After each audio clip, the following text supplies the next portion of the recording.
So setup wise, as I say, it looks like someone now is not afraid of the sort of going that way before, because you can see the front part of your left arm there is visible. Your right arm now is nice and soft, your shoulders square. Just generally look a lot better in terms of your alignment, good posture, good everything else, okay? The red line there on sort of your forehead now is going to indicate kind of where things are going, where your head. So as you sort of swing back here, your right heel starts lifting almost instantaneous as the club goes back. So your weight now is pushing down into your right toes, and then your head goes through that line, and now you're coming back. Head never gets back out of the way really until just before impact. But you've really got to get yourself back out of the way. And it's generally going to cause the ball to start left and going a bit left. It's certainly a much improved position. I mean, that club was coming down from here before, sort of through your head area. The pictures you had from the video you sent me, you were kind of here. So we do move back and forth, like sort of wind wipers through sort of one extreme to the next, but at least you're more aware of which direction we're trying to get it, okay? And I think if we can look at this right foot now as you go back, this was the practice swings you were making here, where you turn, almost like you're turning into that right heel there. The head now, you can see sort of staying inside that yellow line, yeah? So we can do this, that's great. Get more of that working in the goals, and this is obviously the practice swing, okay? That's going to help you now bring the club back down more on the path we want to. Now in this case, as you go back, again, the yellow line on your forehead, as you go back, looking at that footwork there now, that right foot now is supporting that backswing a lot better.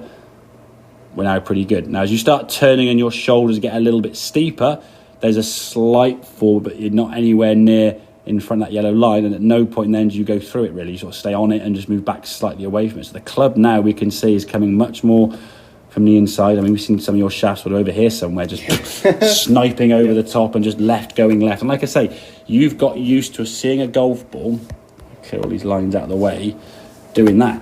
So you've had to try to almost hang on to the golf club to just try to do the best you possibly can to try and keep it on the golf course, yeah?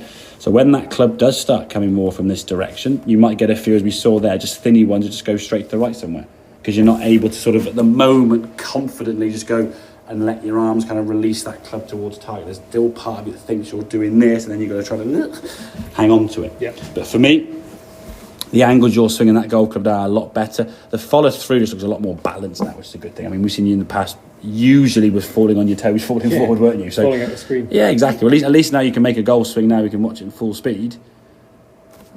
It looks pretty good. There's a good movement there now. You look under control, you look in balance. And like I say, the movement into that right heel now is going to be key. So it's practicing that movement there now, getting that hip, getting that shoulder to get back behind you, which helps so much in that club's transition back in the golf ball, coming more from that direction, yeah, as opposed to way out there. So just be mindful of that right foot. Obviously trainers, because you've got the sort of exercise sole there and the heel, it will kind of push the weight on your toes anyway. So I suppose in some ways it's going to be sort of making it harder in your practice, which isn't a bad thing, because it's going to help you play better when you've got a golf on the K. But you can see the difference in your feet there as you go back.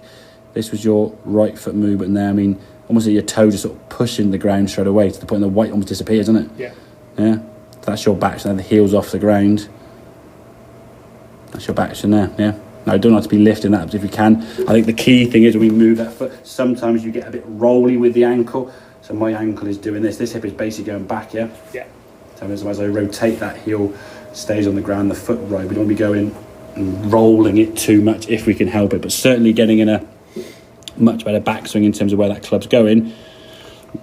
Now as that club comes back down through, if we can get it through your shoulder, that's great. Yeah. If we can get it through your forearm and bicep, that's perfect. Cool. It's when it's coming through your head. We've got some problems, yeah? Literally. All right, mate? Make sense? Awesome, yeah. Good. Have some more then, mate. Get that, fill that right heel in, okay? Cool. And I'll load this up and send it over.